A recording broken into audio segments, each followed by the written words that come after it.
শুধু ব্লাউজ আর পেটিকোট পরে বসে বসে ফোন টিপছি আর কফি খাচ্ছি নিজের রুমে। হঠাৎ দরজা ঠেলে আহান ভাইয়া ঢুকলো। নিজেকে ঠিক করার সময়ই পেলাম না। ভাইয়া হুট করে ঘরে ঢুকেই বলল, এই আমরা কানামেচি খেলছি, তোর ঘরে আমি লোকাবো। কোথায় লোকাই? দেখি ভাইয়া আমার দিকে তাকিয়ে আছে। এত সময়টা খেয়াল করেনি আমাকে। লজ্জায় মাটির নিচে চলে যেতে ইচ্ছে করছে। ভাইয়া খুব জোরে চিৎকার করে উঠল, আর আমি কি করব না বুঝে হাবার মতন দাঁড়িয়ে আছি। ভাইয়া এত জোরে চিৎকার দিয়েছে মনে হচ্ছে আমার কানের 12টা বেজে গেছে। ভাইয়া চিৎকার করা বাদ দিয়ে দিল দৌড়। খুব লজ্জা লাগছে।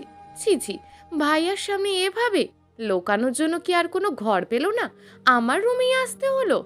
আমার বড় ভাইয়ার বিয়ে আর গায়ে হলুদ ছিল। বাড়িতে অনেক মানুষ, তাই নিজের রুমে এসে গরমের শাড়ি খুলে বসেছিলাম, কারণ আমার রুমে কেউ আসে না। কিন্তু এই আহান ভাইয়া যে কোথা থেকে উড়ে আসলো কে জানে।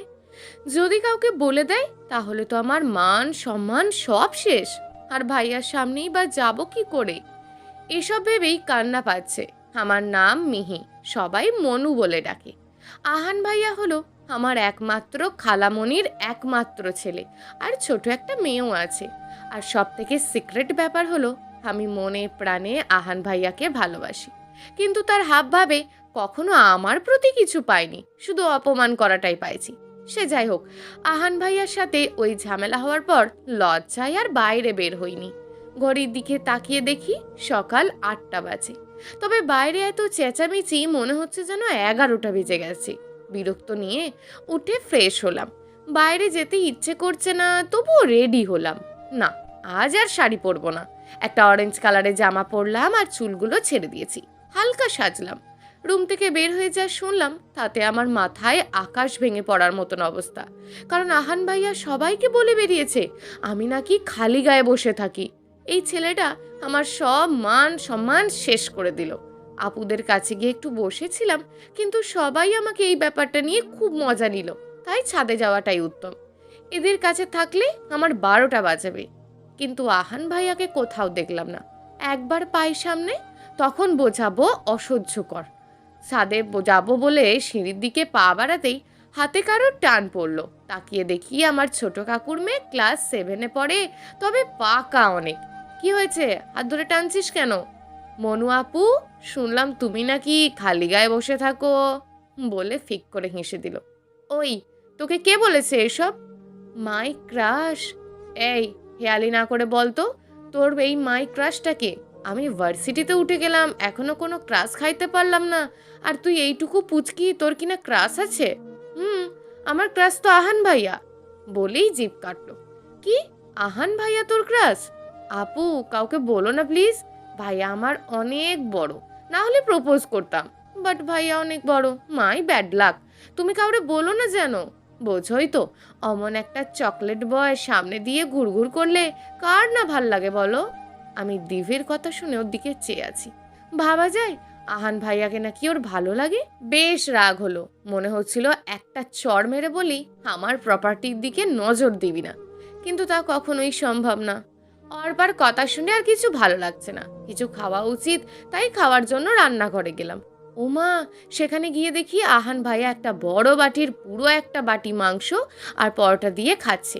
ওনার অমন খাওয়া দেখে আমার খিদেটা যেন নেড়ে গেল, কিন্তু রাতের কথা মনে করে আর যেতে ইচ্ছে করছে না। পিছন ফিরে চলে আসতে নিলেই আহান ভাইয়া ডাক দিল।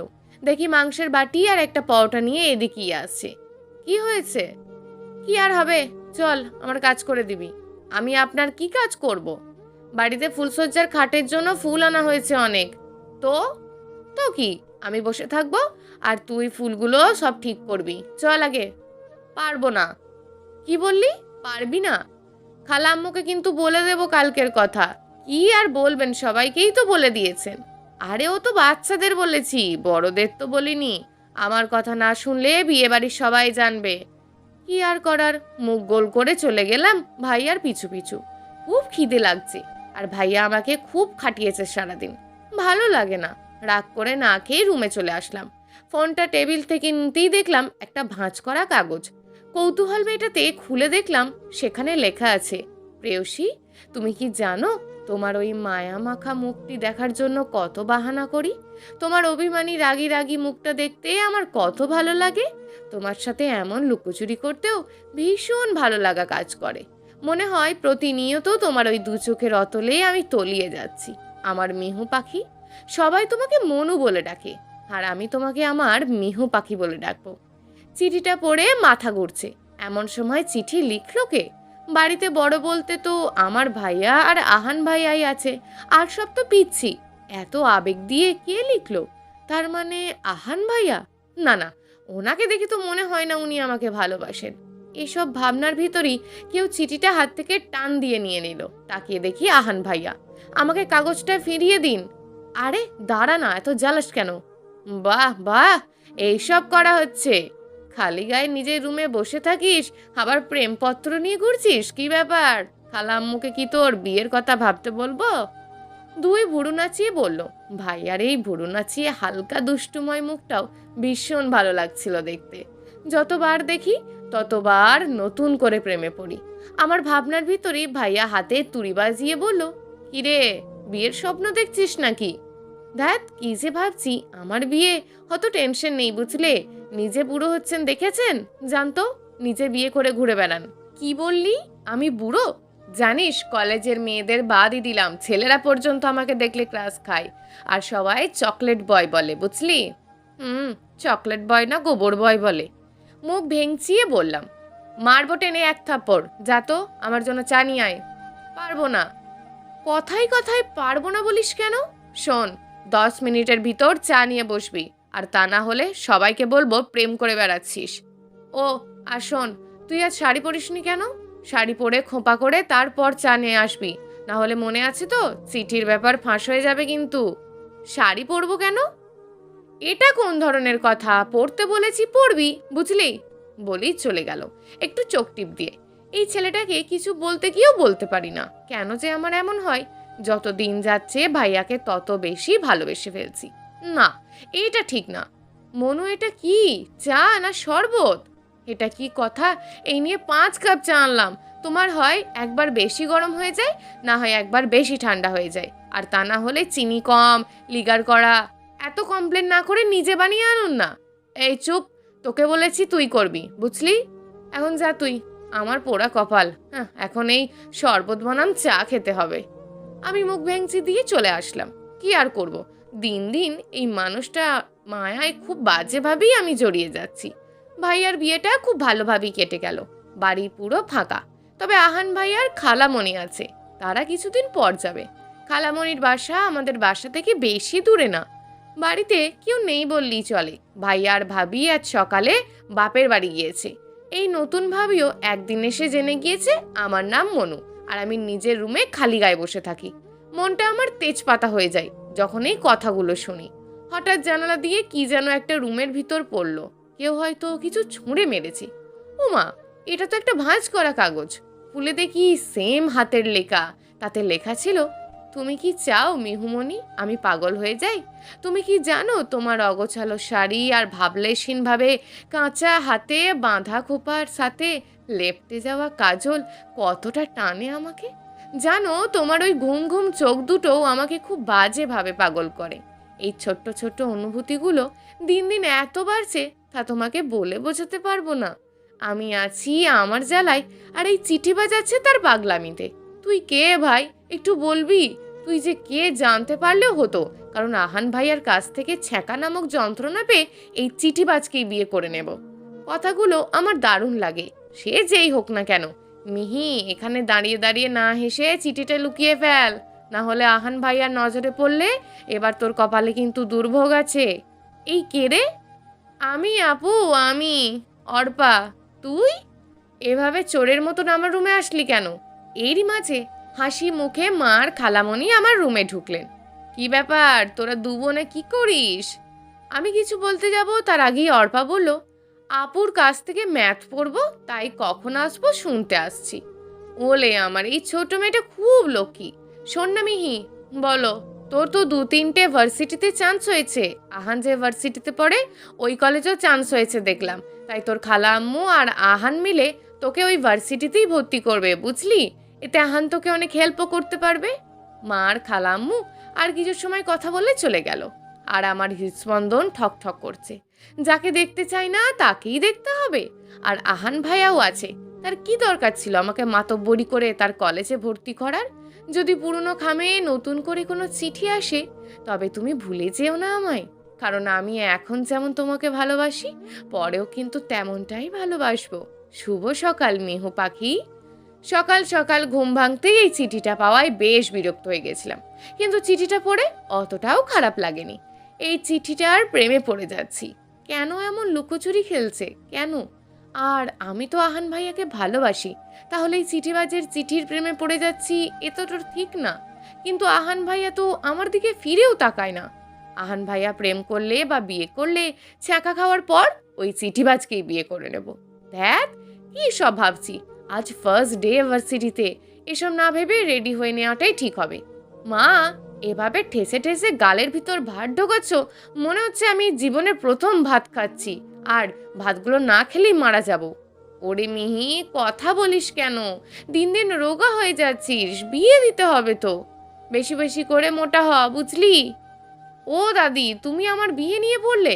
সবে ভার্সিটিতে উঠলাম, একটু লাইফটা নিজের মতন এনজয় করব তা না? ভুল কি বলেছে? তোমার বিয়ে দেওয়া লাগবে না তো কি, বড় হয়ে গেছিস, বিয়ে তো দিতেই হবে। তোর বাবাকে বলবো বিয়ের জন্য পাত্র খুঁজতে। মা, কি সব বলো? আমি বিয়ে করব না, ব্যাস।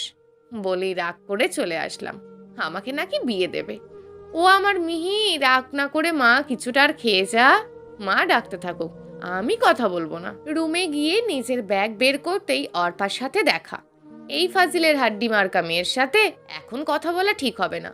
পাশ কেটে চলে যেতেই ও বলল, আরে আপু, এটা কি অবস্থা তোমার? কেন, কি অবস্থা? এটা কি পরেছো? জিন্স প্যান্ট, লাল খয়েরি কালারের লং জামা, ওড়না গলায় পেঁচানো, খোলা চুল আর কাজল। তো কি হয়েছে তাতে? আরে প্রথম দিন ভার্সিটি যাচ্ছ, একটু সাজবা, গর্জিয়াস জামা পরবা, এত ছেলেরা তোমাকে দেখবে, তোমার প্রতি ইমপ্রেস হবে, আর তুমি সবার নজরে পড়বে, বুঝলা? ওই, আমি ভার্সিটিতে পড়তে যাচ্ছি, কোনো বিয়ে বাড়ি যাচ্ছি না। আর তুই এসব ইমপ্রেসের ব্যাপারে কি বুঝিস রে? সব আমার সময় নেই তোর ফালতু কথা শোনার। ও আপু, আর একটা কথা শোনো না। বল। তোমার ভার্সিটিতে তো আহান ভাইয়াও পড়ে, তাই না? তো এতে তো কেন করো? যতই হোক মাই ক্রাশ আহান ভাইয়া। তুমি একটু আমার হেল্প করতে পারবে? আহান ভাইয়াকে একটু পটিয়ে দিতে পারবে? এই বদমেয়ে বলে কি, আমি নিজের জন্যই পটাতে পারলাম না, ওনার জন্য নাকি আহান ভাইয়াকে পটিয়ে দেব? যত দেশের বাজে কথা। কি হলো আপু, চুপ করে আছো কেন? এই, তোর স্কুল নেই? যা স্কুলে যা, সর সামনে থেকে, না হলে আমি কিন্তু ছোট মাকে ডাক দিলাম। ছোট মা কিন্তু রান্নাঘরেই আছে। তুমি না আপু আনরোম্যান্টিক, তুই যাবি? যাচ্ছি বলে মুখ ভেঙচি দিয়ে চলে গেল। কি রে মৌ, তুই কখন থেকে হাঁ করে দাঁড়িয়ে আছিস কেন? এবার হাঁটা বন্ধ কর, না হলে কিন্তু একটা লাথি মারবো। তুই এসব কি শোনালি? ভাই, এত ভালোবাসা দিয়ে আমাকে কেউ 2 লাইন লিখলে আমি তো পটে যেতাম রে। আর তুই আহান ফাহানের পিছনে পড়ে আছিস যে তোকে পাত্তাই দেয় না। কি বললি তুই? শোন, আহান ভাইয়া সম্পর্কে একটাও বাজে কথা বলবি না, আমি মানবো না। তুই আমার বেস্ট ফ্রেন্ড না অন্য কিছু। কেন, আমি কি করলাম? আহান ভাইয়াকে নিয়ে পড়ে আছিস মানে কি? সে কি আমাকে পাত্তা দেয় না মানে কি? সত্যিই তো বললাম, সে তো তোকে। ওই সত্যবাদী তুলসী পাতা, সর সামনে থেকে। কই, আমাকে একটু সাপোর্ট দিবি তা না, কাছে আসবি তা না। কেন যে তুই এই কলেজে চান্স পেলি? কে জানি, মুখটা চেপে ধরেছে আমার। এই রুমের পাশ দিয়ে যাচ্ছিলাম আর মৌকে বকা দিচ্ছিলাম। এই মৌটার ওপরও বেশ রাগ হচ্ছে। একটা সব সময় আমার মনোবল ভেঙে দেয়। ও নাকি আবার আমার বেস্ট ফ্রেন্ড, কিন্তু রুমটা এতই অন্ধকার যে হাত পাও দেখা যাচ্ছে না। ও কে জানি মুখের ওপর থেকে হাত সরিয়ে আমার ঠোঁটের সাথে ঠোঁট লাগিয়ে দিল। এত জোরে চেপে ধরেছে যে আমি একটুও নড়তে পারছি না, আর চেঁচাতেও পারছি না। তার ঠোঁটের সাথে আমার ঠোঁটটা লাগিয়েছে তো লাগিয়েছে, ছাড়ার নাম পর্যন্ত নিচ্ছে না। খুব ভয় করছে, কিন্তু এই পারফিউমটা আমার খুব চেনা লাগছে। মনে হচ্ছে আহান ভাইয়াই আমাকে এভাবে ধরেছে, কিন্তু উনি তো আমার দিকে ফিরেই তাকান না। এই লোকটা কে? কিছু সময় পর আমাকে ছেড়ে দিল, আর আমি চেঁচামেচি করছি কিন্তু কেউ আসছে না। একটু পরই দরজাটা খুলে গেল। বাইরে বের হয়ে দেখলাম একটা ভাঁজ করা কাগজ। খুলতেই দেখলাম তাতে লেখা, ভালোবাসা যদি শস্যক্ষেত হয় তাহলে বিশ্বাস তার বীজ আর পরিচর্যা হলো তার আবেগ। মনে করো আমি সেই আবেগের বশেই তোমার এতটা কাছে এসেছি। আর বিশ্বাস করো অনেকবার নিজেকে সামলানোর চেষ্টা করেছি, কিন্তু পারিনি। আজ তোমাকে খুব সুন্দর লাগছে। নাচ আসলেই শুধু কাজলেই আমার মিহু পাখিকে পরীর মতন লাগে। এটা কি ছিল? আমার মাথাটার বোধহয় কাজ করবে না। আহান ভাইয়া এই কলেজে পড়ে, আর এই চিঠিবাজও এই কলেজেই পারে। আহান ভাইয়া জানতে পারলে তো দুনিয়া লয় করবে। এবার আমি কি করব? মন চাইছে এখান থেকে ছুটে পালিয়ে যাই, মায়ের কথা মতো বিয়ে করে ফেলি। ভাই, এটা তুই কি করলি? মেয়েটাকে প্রথম দিনই। ছোট মানুষ ভয় পেয়েছে হয়তো। আজকেই এমনটা না করলেও পারতিস। থামবি শাওন, ও আমাকে পাগল করে দিচ্ছিল জানিস। আমি রাতে ঘুমাতে পারি না ওর কথা ভেবে। কি করব, মন তো মানছিল না। ভাবছি কি করে ওকে প্রপোজ করব। ও কিভাবে নেবে? যতই হোক ও আমার বোন। যদি বাসায় বলে দেয়? আমি তো সব সময় ওর সামনে এমন ভাবে থাকি যাতে ও কিছু বুঝতেই না পারে আমার অনুভূতি। তুই একটা মেয়ের প্রেমে পড়ে দিন দিন কবি কবি হয়ে যাচ্ছিস। এটা নিতে পারছি না ভাই। ওর ছোট মাথায় তোর এই কবি মার্কা কথা ঢুকবে কিনা সন্দেহ আছে। তার উপর তুই ওকে যে পরিমাণে জ্বালাস, কি জানি কি করবে। কি বলিস? কিস করে আসলাম, আর ও এখন রাজি না হলে তো আমি পাগল হয়ে যাব ভাই। কিছু একটা করতেই হবে। কি যে করি? কি করবা আহান? কে? আমি? চিনতে পারছো না? ও, নীরা। নীরা আহানের ক্লাস ফ্রেন্ড, আর আহানকে ভালোবাসে, কিন্তু আহান পাত্তাও দেয় না। কি করবা? কি আর সব ভাবছো? কিছু না। বলো না।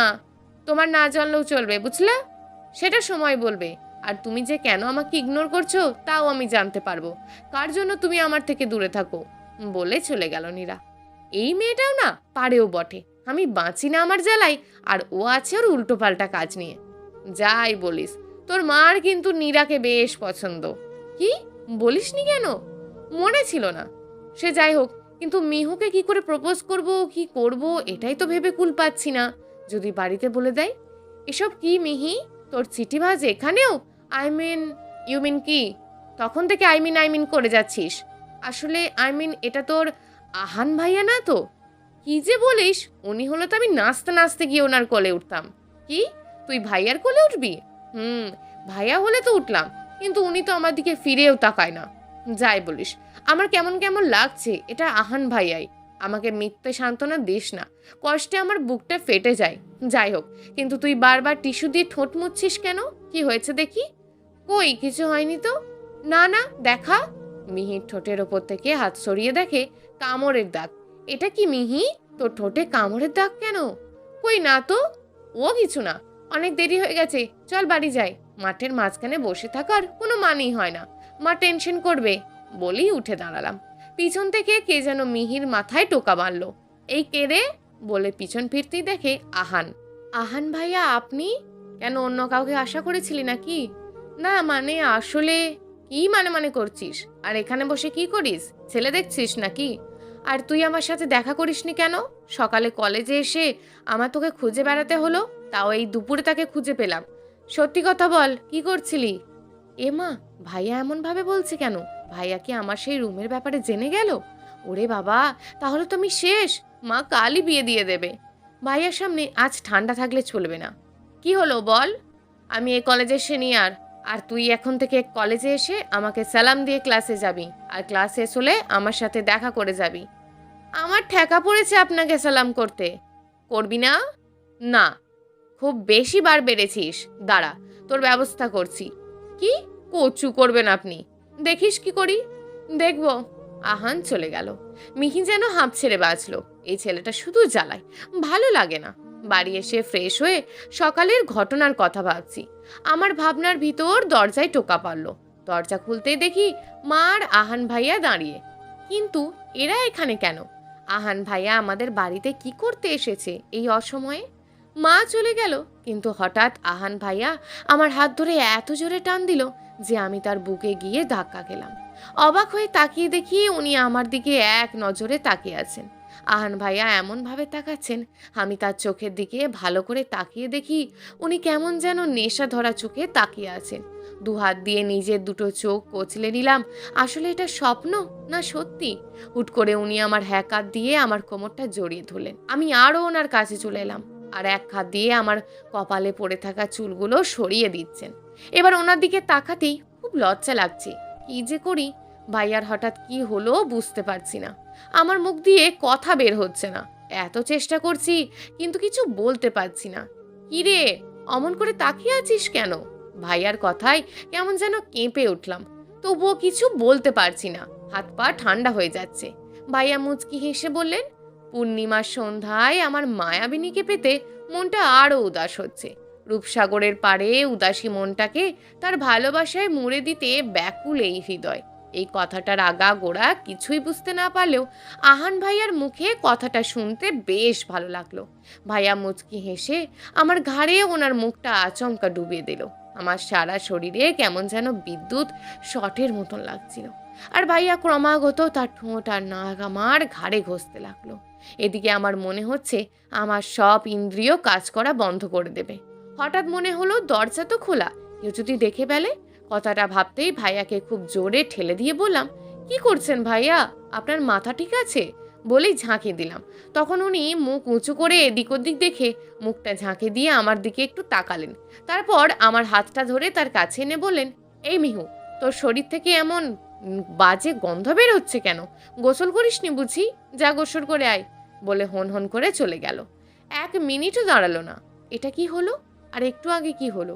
সব তো তালগোল পাকিয়ে যাচ্ছে। তার মানে আমি কি স্বপ্ন দেখছিলাম? কিন্তু সে যাই হোক, অত ভেবে কাজ নেই। সত্যি কি শরীর থেকে বাজে গন্ধ আসছে? আমি তো বাসায় এসে ফ্রেশ হলাম। থাক, ভাইয়া যখন বলছে তখন হই। রাত হয়েছে তো কি হয়েছে। এই রাতে ফ্রেশ হয়ে চুলগুলো আঁচড়ে আকাশি রঙের একটা জামা আর সাদা রঙের একটা প্লাজো পরে ওড়না পরে ভাইয়ার সামনে দিয়ে ঘোরাঘুরি করছি 8 ঘন্টা যাবৎ। কিন্তু ভাইয়া একবারও আমার দিকে ফিরেও তাকালেন না। আরও খেয়ে দিয়ে চলে গেলেন, একবারও বললেনও না। তাহলে ওইগুলো কি মিথ্যা ছিল? কি জানি, হতে পারে। কনফিউজড। দেখ, ভাল লাগে না। এদিকে আহান ভাইয়া বলে, ওরে বাবা, যাক এবারের মতন বেঁচে গেছি। ছি ছি, কি করছিলাম? মন চাইছে নিজের গালে নিজেই 2টো থাপ্পড় মারি। নিজেকে কন্ট্রোলও করতে পারি না। মিহু যদি বাড়িতে বলে দেয় বা কিছু বুঝতে পারে, কি যে করি। কিছুদিন ওর সামনে যাব না। আজ কি হচ্ছে, ওর কাছে গেলেই সব উল্টোপাল্টা হয়ে যাচ্ছে। শুধু মন চাইছে ওকে কাছে পেতে। কি যে করি। কথাগুলো বলে মনে মনে আওড়াতে আওড়াতে আহান ঘড়ির দিকে তাকালো। ও সিট, 3টে বেজে গেছে। এখন তো ঘুমের ঘও আসছে না। কেমন কেমন যেন লাগছে। মাকে বলতে ইচ্ছে করছে, মা, আমার শুধুমাত্র মিহুকেই লাগবে, আর কাউকে লাগবে না। আজ 15 দিন হয়ে গেল, মিহি এখনো কনফিউজড হয়ে আছে। এর ভিতর একদিনও আহানের সাথে কথা হয়নি। ও বলতে চাইলেও আহান বলেনি। বেশ রাগ হচ্ছে। তবে এই 15 দিনে 15টা চিঠিও পেয়েছে। সব কথাই তার বেশ ভালো লেগেছে। আর যাই হোক, সে দিন রাতের কথা কিছুতেই ভুলতে পারছে না। দেখ, আর এই মৌ গেল কই? আমি আর কত সময় একা একা বসে থাকবো? ক্লাসে যেতে হবে তো। কিন্তু মেয়েটার কোনো খবরই নেই। এদিকে আহান আর শাওনের সামনে দাঁড়িয়ে আছে মৌ। চুপ কেন? মানে মানে তুমি কাল দেখে ফেলেছো তাই না, মিহুকে চিঠি দেওয়ার সময়? কি হলো, চুপ করে কেন আছো বলো? দেখেছি। তো এখন তোমার কাজ হলো আমাকে সাহায্য করা, বুঝলা? আমি যা বলবো তাই করবা। আর মিহু যেন জানতে না পারে ওকে চিঠিগুলো আমি দিয়েছি। আচ্ছা ঠিক আছে, আমি এখন যাই। ও আমার জন্য ওয়েট করছে। যাবে তো অবশ্যই। তবে সময় হলে কাজটা ঠিকঠাকভাবে করবে, বুঝেছো? তা না হলে সারাদিন রোদে দাঁড় করিয়ে রাখবো, বুঝলে? ওই, কই ছিলি? চল, ক্লাস শুরু হয়ে গেছে মনে হয়। চল। কেটে গেছে 5 দিন। আহান ভাইয়া, উনি এই কদিনে এমন একটা ভাব করেছেন, মনে হচ্ছে ভাইয়া আমাকে ভালোবাসে। ধ্যাত, ভাল লাগে না। ইদানিং কলেজটাও কেমন রসকসীন হয়ে উঠেছে। কিন্তু কিছু কয়েকদিন আগেও খুব ভালো লাগতো কলেজটাকে। খারাপ লাগার একমাত্র কারণ হলো আহান ভাইয়ার পড়া শেষ হয়ে গিয়েছে। তারা এখন আর কলেজ যায় না। মার কাছে শুনেছি ভাইয়া নাকি তার আব্বুর বিজনেসের কাজে মন দেবে। তার মানে এখন আর দেখা হবে না। আজ আহানের বার্থডে। সবাই ওদের বাসায় এসে হাজির। খুব বড় করে পার্টি দিচ্ছে খালামণি। আজ মিহি মেরুন কালারের একটা শাড়ি পরেছে, সাথে হালকা সেজেছে। বেশ লাগছে তাকে। অর্পা তো মিহিকে বলেছে, আপু তুমি আমার 57 নাম্বার ক্রাস, তবে তুমিই একমাত্র মেয়ে ক্রাস, আমার খুব সুন্দর লাগছে। আর আহান হালকা গোলাপি রঙের শার্ট পরেছে, সাথে কালো প্যান্ট। ফর্সা চেহারায় গোলাপি রংটা তার সাথে খুব ভালো মানিয়েছে। তবে আহানের চোখ লালচে লালচে হওয়ায় কেমন যেন লাগে। খুব সুন্দর লাগছে তাকে। আজ অনেক মানুষ আসছে আহানের বার্থডেতে। তার বাবার বিজনেস পার্টনারও আসছে, তার পুরো ফ্যামিলি। আর ওই মোহরের খালাম্মু ওই লোকটার মেয়েটাকে নিয়ে বেশি মাতামাতি করছে। বেশ রাগ হচ্ছে মিহির। মেয়েটার কি যেন নাম বলল, আরা। এটা আবার কেমন নাম, আরা? ভালো লাগেনি নামটা। আচ্ছা, আজ আহান ভাইয়া আমার দিকে তাকাচ্ছে না কেন? ভাইয়া কি ওই মেয়েটাকে চেনে? দেখ, আমি যখনই কিছু ভাবি তখনই শুধু ভুরি ভুরি প্রশ্ন এসে জড়ো হয়, তার কোনো উত্তরই পায় না। এর মাঝে হাত টান পড়ে। পাশ ফিরতেই দেখি আহান ভাইয়া ইশারি দিয়ে বলল ওয়াশরুমের দিকে যেতে। কি হয়েছে ভাইয়া, আপনি এভাবে এগোচ্ছেন কেন? আর ডাকলেনই বা কেমন? বলতে বলতে ভাইয়া আমার খুব কাছে চলে এসছে। আমার মুখের দিকে একটু ঝুঁকে এসে বলল, তোর অঙ্গ তো খুব সুন্দর, আগে তো খেয়াল করিনি। আমি চোখ বড় বড় করে বললাম, আপনি আমার অঙ্গ দেখলেন কি করে? অমনি ভাইয়া একটু কাছে এসে আমার কোমরে তার হাত রাখলো। আমি কেঁপে উঠতেই তিনি বললেন, তোর পেট বের হয়ে আছে, এভাবে সবাইকে তোর অঙ্গ দেখালে সবাই তো আমার মতনই প্রেমে পড়ে যাবে, বলে মুচকি হাসলো। তার হাসিটাও আজ আমার কাছে খুব ভালো লাগছে। কি বলবো বুঝতে পারছি না, কেমন যেন লজ্জা লাগছে। লজ্জা মাখা মুখ নিচু করে ফেললাম। অমনি মাইকের আওয়াজ পেলাম, সবাইকে ডাকছে। কি যেন বলা হবে। ভাইয়া ততক্ষণে চলে গিয়েছে। আমিও চলে এলাম।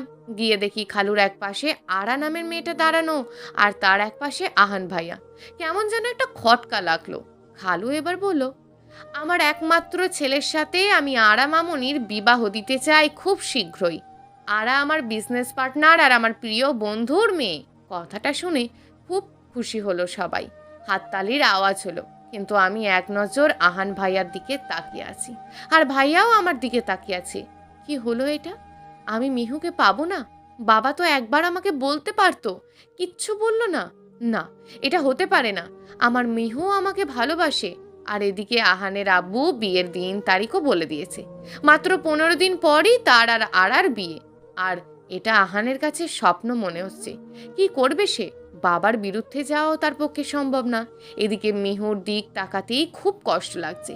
মিহুর চোখ দুটো ছলছল করছে, মনে হচ্ছে এখনই পানি পড়বে হয়তো।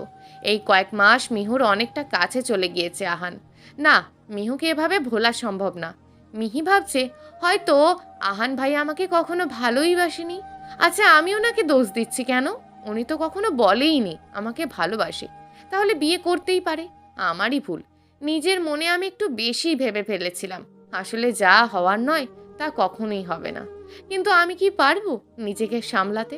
না, আর দাঁড়াতে পারছি না। মাথাটা কেমন যেন ঘোরপাক খাচ্ছে। ছাদের চারপাশটা রাতের বরাবরই মিহির ভয় লাগে, তবে আজ কিছুতেই তার ভয় লাগছে না। আজ ছাদ থেকে লাফ দিতেও কষ্ট হচ্ছে না। মন চাইছে সবকিছু ছেড়ে বহু দূরে চলে যায়। পার্টিতে খাওয়ার সময় আরা আহান ভাইয়ার কাছে বসেছিল। ব্যাস, আর খাওয়া হলো না মিহির। এইটুকুতেই এত কষ্ট লাগছে। আর তো সময় পড়ে আছে। আহান ভাইয়ার বিয়ে হবে, ফুলসজ্জা হবে, বাবু হবে। না, আর ভাবতে পারছি না। মেয়েটা একটু কথা বলেছে, তাতেই আমার সব শেষ হয়ে যাচ্ছে। আর সেখানে ফুলসজ্জা, বাচ্চা। না, এ আমি মেনে নিতে পারবো না। এগুলো ভেবেই খুব কান্না পাচ্ছে। ভেবো না তুমি হয়েছো বহিষ্কৃত। আমার গল্পে তুমি চিরকাল স্বীকৃত। তোমার চোখে আমি দেখেছি মেঘের ঘন ঘটা। কষ্ট পেও না, আমি তোমাকেই চাই। আর আমি তোমাকেই করে ছাড়বো। ঘুমিয়ে পড়ো মিহু পাখি। রুমে এসে দেখি বেডের ওপর এই কাগজটা ভাঁজ করা। আজব, এই চিঠিবাজ কি করে জানলো আমার মন খারাপ? এটা কোনোভাবে আহান ভাইয়া না তো? কিন্তু ওনার তো বিয়ে, এটা কি করে হবে? এমনিতেই ঘুম আসছে না। আর এই চিঠিটা পাওয়ার পর তো ঘুমই হারিয়ে গেল। ভালো লাগে না। এদিকে কি জানি মিহু কি ঘুমিয়ে পড়েছে নাকি জেগে আছে। হয়তো জেগে আছে। এরই মাঝে আহানের ফোনটা ভীষণ জোরে বেজে উঠল। তাকিয়ে দেখে অচেনা নাম্বার। হ্যালো, হাই, কি করো, ঘুমাওনি? হবু বউয়ের কথা ভাবছো বুঝি? চিনলাম না, কে? এত তাড়াতাড়ি ভুলে গেলে? আরা বলছি। ও, ও কি? আমি নিজে থেকে তোমাকে কল করলাম আর তুমি ও বলছো? অনেক সুইট আর ইনোসেন্ট তুমি। এই মেয়েটার কি লজ্জা নামে কিছুই নেই নাকি? ফোন করেছে নিজেই। কথা বলতে একটুও মন চাইছে না। এদিকে আজ আহান ভাইয়াকে বলবো আমার মনের কথা, বলেই ছাড়বো। আমার খুব কষ্ট হচ্ছে। নাম্বারটা ডায়াল করি। কি হলো, ব্যস্ত বললো কেন? এত রাতে ভাইয়া কার সাথে কথা বলছে? ওই আরার সাথে না তো? এবার মনে হচ্ছে আমার কলিজাটা ছিঁড়ে যাবে। এই মেয়েটা এত বকবক করতে পারে, কি আর বলবো। কে ফোন করছিল এর মাঝে আবার? নাম্বারটা দেখে মিহির কল। ও সিট, মিহি কল দিয়েছিল আর ব্যস্ত পাইছে। না, এটা হতে পারে না। কি হলো, মেহু ফোন ধরছে না কেন এখন? ভালো লাগে না।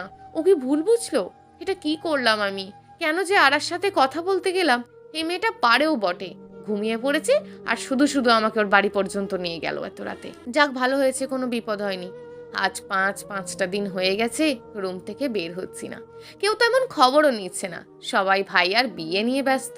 সেদিন রাতে কতবার কল দিল ভাইয়া, ধরিনি। হয়তো ধরা উচিত ছিল, আর ধরেই বা কি বলতাম। ভাইয়া তুই আরাকে বিয়ে করতে রাজি, আর এই 5 দিন ভাইয়াও আসেনি। একটাবার খোঁজও নেয়নি। পাশে তাকিয়ে দেখি মৌ কল দিয়েছে। অনিচ্ছা সত্ত্বেও ধরলাম। হ্যালো। হ্যালো কি? তুই কই? এ কদিন ফোন ধরিসনি কেন? এমনি। কি হয়েছে তোর? মন খারাপ কেন? ফোনে বলা যাবে না। তাহলে কলেজে আয়। না রে, ভালো লাগছে না। তুই আসছিস অত কিছু জানি না। কলেজে গিয়ে? তার মানে আর মাত্র 10 দিন পর আহান ভাইয়ার বিয়ে? হুম। আহান ভাইয়া রাজি? হুম। এবার কি করবি? জানি না।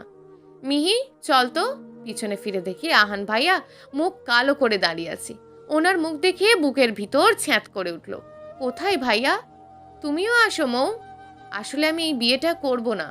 কি? কথাটা শুনে মনে মনে খুব খুশি হলাম। আমি একজনকে ভালোবাসি, তাকেই বিয়ে করব। বাড়িতে পরে জানাবো। তোরা দুজন বিয়েতে সাক্ষী হবি, আর কোনো প্রশ্ন করিস না। চল। কথাটা শুনে ময়ের বড় বড় চোখগুলো পুরো রসগোল্লা করে ফেললো। তার মুখ দেখি বোঝা যাচ্ছে সে খুব সফট খেয়েছে। আর মিহিন মনে এত সময় লাড্ডু ফুটছিল, কিন্তু কথাটা শুনে তার মনের লাড্ডুগুলো হাওয়ায় মিলিয়ে গেছে। ভাইয়া, আসলে তুমি তো কখনো বলনি তোমার গার্লফ্রেন্ড আছে। এটুকু কথা বলতেই মিহির গলা আটকে আসছে। খুব কষ্ট লাগছে। মনে হচ্ছে বুকটা ফাঁকা ফাঁকা লাগছে। মিহির কথায় আহান মিহির দিকে সরু চোখে তাকালো, কিন্তু কোনো উত্তর দিল না। আর কোনো কথা বলার সাহসও হলো না মিহির। এদিকে মাথায় বহুত চিন্তা নিয়ে বসে আছে মৌ। ওদের নীরবতার মাঝেই আহানের কিছু বন্ধু এসে হাজির হলো, হাতে অনেকগুলো ব্যাগ। আর মিহি উঁকি ঝুঁকি দিচ্ছে কোনো মেয়েকে দেখা যায় কিনা তাদের সাথে। আহানের ডাকে মিহির হুঁশ পেরে, এই নাও, এটাতে একটা শাড়ি আর কিছু জিনিস আছে, মিহিকে সাজিয়ে নিয়ে এসো। এমন কথা শুনে মৌ হাঁ হয়ে গেল। তার মানে আজ মিহি আর ভাইয়ার বিয়ে? কথাটা শুনে মিহির চোখ দুটো যেন বের হয়ে আসতে লাগলো। ও মাই গড, এটা কি হচ্ছে? কি বলবো, মিহিকে কোনো কথা বলতে না দিয়ে মৌয়ের সাথে পাশের রুমে পাঠিয়ে দিল। দেখেছো, নিজে বিয়ে করবে বলে তার বউকে আমি সাজাবো। আর আগেও তো কত হেল্প করেছি। ভাইয়ার কিন্তু আমাকে একটা আটানা চকলেটও খাওয়ায়নি, বিড়বিড় করে বলল মৌ। হঠাৎ আহান মৌকে ডাক দিয়ে বলল, এই নে, এটাতে তোর জন্যও জামা আছে। জামার প্যাকেটটা পেয়ে মৌয়ের মন ভালো হয়ে গেল। যাক বাবা, আমার কথা মনে আছে তাহলে। মিহি কিছু বুঝে উঠতে পারছি না, কি থেকে কি হয়ে গেল। বাবা মাকে না জানিয়ে সে বিয়ে করে ফেলেছে। বাড়ি গেলে কি হবে? আজ মিহিকে বউ সেজে খুব সুন্দর লাগছে। চোখ সরাতেই মন চাইছে না তার। আহানকেও সুন্দর লাগছে, কিন্তু আহানের দিকে তাকাতে খুব লজ্জা লাগছে আজ মিহির। কিরে, বসে থাকবি নাকি শ্বশুর বাড়ি যাবি? আপনি তো কে থাকবে? না মানে আসলে। কি সব বলছিস? চল বাড়ি যাব, যা হওয়ার হবে। না, কি হলো? ডায়েরি তার কিছু নেই কেন? ধ্যাত, ভাল লাগে না। মা তো ডায়েরিটা পড়তেই দেয় না কখনো। মা চলে আসলে ঝামেলা হবে। তার মানে এটা মার বাবার লাভ স্টোরি? আহানা, কি করছিস তুই? মায়ের ডাকে পিছন ফিরে তাকাতেই দেখে তার মা খুব শক্ত মুখে দাঁড়িয়ে আছে। কি করবে বুঝে উঠতে না পেরে শুধু বলল, মা, আমার বাবা কোথায়? আমি বাবার কাছে যাব। মিহি বুঝতে পারে আহানা ডায়েরিটা পড়েছে, তাই রাগী স্বরে বলল, তুমি আপাতত তোমার রুমে যাও। আহানার কথা বাড়ল না, চলে গেল। ছোট থেকে ও কখনো ওর মাকে হাসতে দেখেনি। তবে ডায়েরির ওই কিশোরী মিহি খুব হাসি খুশি একটা মেয়ে ছিল। কিন্তু এখন তার মা এমন হয়ে গিয়েছে, আর তার বাবাই বা কোথায়? আহানা চলে যাওয়ার পর সেই 15 বছর আগে স্মৃতিটা মনে পড়ে গেল ডায়েরিটা দেখে। আহান সোজা তাকে আহানদের বাড়ি নিয়ে গেছিল। সবাই জানাজানির পর মিহির বাড়ির লোকজনও আসে। অনেক ঝামেলা হয়, এমনকি ডিভোর্স দেওয়ার কথা ওঠে, কিন্তু আহান কখনোই রাজি হয়নি। এক পর্যায়ে তাদের সবাই মেনে নেয়। খুব ভালো চলছিল টুনাটুনির সংসার। 2 বছর ধরে আহান আর মিহির খুব ভালো সংসার চলছিল। মিহি কখনো কল্পনা করতে পারেনি আহান তাকে এত ভালোবাসে। মাঝে মাঝে আবার নাক ফুলিয়ে বসে থাকতো, এটা ভেবে যে আহান তাকে কেন বলেনি, আগে বললে বিয়ের আগে প্রেম করতে পারতো। মাঝে মাঝে অর্পাও আসতো তাদের বাসায়, তবে অর্পার উল্টোপাল্টা কথা শুনে বেশ মজা নিত আহান আর মিহি। কিন্তু মাঝে মাঝে আহানের ভীষণ মাথা ব্যথা করত, কখনো কখনো সেন্সলেস হয়ে যেত। তবে এত সুখের কারণে কখনো এ বিষয়ে গুরুত্ব দেয়নি তারা কেউ। এর মাঝে মিহি মা হওয়ার সুখবর পায়। আহান তো খুশিতে আত্মহারা হয়ে যায়। দেখতে দেখতে মিহির ডেলিভারিরও সময় চলে আসে। আহান বেবি হওয়ার আগেই বেবির জন্য ছোট্ট ছোট্ট কাপড় খেলনা কিনে আনে আর বলে, জানো মিহি, আমার খুব মন চাই ছোট ছোট হাত দিয়ে কেউ আমাকে জড়িয়ে ধরবে, কখনো আদর দেবে, আদো আদো কথায় আবেগ বলবে। খুব মন চাইছে বেবিটাকে দেখতে, ওকে ছুঁয়ে দিতে। আফসোস, মিহির ডেলিভারির দিন সকালে মিহিকে হসপিটাল নিয়ে যাওয়ার পর আহানের হঠাৎ করে মাথা ব্যথা শুরু হয়, আর তা থামাতেই চাইছিল না। এদিকে মিহিকে ওটিতেও নিয়ে যাওয়া হয়, সময় হয়ে যায়। মিহিকে নেওয়ার সময় ওর খুব কান্না পাচ্ছিল। ও যদি আর না বাঁচে, যদি আহানকে আর দেখতে না পারে। কত শুনেছে বাচ্চা হওয়ার সময় মারা মরে যায়, একটাবার ভালোবাসার মানুষের সাথে দেখাও করতে পারলো না। তবে হ্যাঁ, ভাগ্য মিহিকে আর তার বাচ্চাকে ফিরিয়েছিল সুস্থভাবেই, তবে কেড়ে নিয়েছিল আহানকে। মিহিকে ওটিতে নেওয়ার পরই আহান সেন্সলেস হয়ে যায়। ওখানে ভর্তি করার পর জানতে পারে আহান মারা গেছে। ওর ব্রেনে খুব বড় একটা টিউমার ধরা পড়ে।